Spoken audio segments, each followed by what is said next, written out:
Hello friends, जय जगन्नाथ। देखंतु आमे आज आलू पोड़ा करबा। आलू पोड़ा आमे सबले चुल्ली रे करंती प्राय सब लोक, किंतु एबे तो जानिथिबे चुल्ली रो केते समस्या।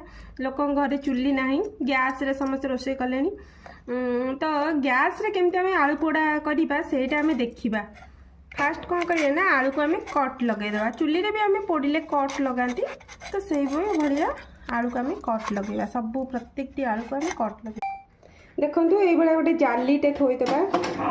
डायरेक्ट एते आलू थोई हबनी गैस पकड़े, एमती गोटे जाली थोई देले गैस टा स्टार्ट लगेले। देखंतु एमती गोटे गोटे आलू आमे फास्ट थोइबा। आलू आमे थोई देले टिके फ्लेम टा को हाई रखिया, जेमिति आलू चोपाटा टिके कला कला कला कला पड़ी जीवो। देखंतु एपटा हेई गला परे आमे एमती नोटे दबा टिके, पुणी एपटा सेमती कला कला टिके पड़िबो। नोटेबा परे आमे एमती फ्लेम टा को पुणी हाई दे दबा। देखंतु फ्रेंड्स, ए दी पट हेई गलानी, हमर कला कला हेई गलानी। तापरे आमे एमती स्लो पूरा गैस कर दबा, पूरा सिम रो भी आउरी कम पूरा कर दबे। कर दे कि आमे गोटे जाता ताको घोड़े दबा। घोड़े की 5 मिनट एमती रखिबा। रखि सारला परे तापरे 15 मिनट खंडे गैस पूरा बंद कर दबा।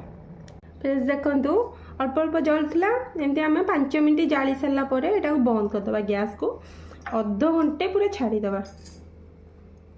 देखंतु फ्रेंड्स, एटा अध घंटे ऊपर हेई गलानी, अध घंटे पाखा पाखी। एटा टिके टाण अछि, हम सेटा मझे मझे चेक करतबा, कने हम तो जानने थे आलूटा गैस तो पूरा एमती ताती की रहि नथवे। संग आलू पकेया तो हेई जीवो से गरम रे, गैस तो ठंडा हो जाउची। तो पुणी आ टिके गैस टा जळेबा। जळेबा पुणी 5 मिनट एमती टिके कम जळी की रखियो। 5-10 मिनट एमती कम जळी की रखियो। जळी की रखी के पुणी आ 15 मिनट घोड़े की रखला परे आलू हेई जीवो। फ्रेंड्स देखंतु 5 मिनट जाली के तापर गैस बंद कर देबे। तापर 10-15 मिनट भीतर हेई जीवो। देखंतु फ्रेंड्स 15 मिनट पर हम बाहर करबा। देखंतु संगे संगे एने छुरीटा पचकिना पसी गलानी। देखि केमती हेई जाइछ, देखि जंती केमती हेई जाइछ, पूरा बढ़िया की एमती पोड़ी की खाइबे, पूरा टेस्टी टेस्टी लागियो।